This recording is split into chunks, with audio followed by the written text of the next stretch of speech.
pangalaga ng kalikasan at karunungan, isang prinsipe na may pusong tapat at matatag.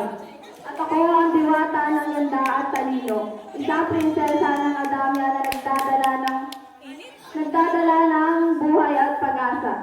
Prince Jacob Ayanaremo, Yanelem Atensa, at kami ang tinig at ganda ng Adamya. Handa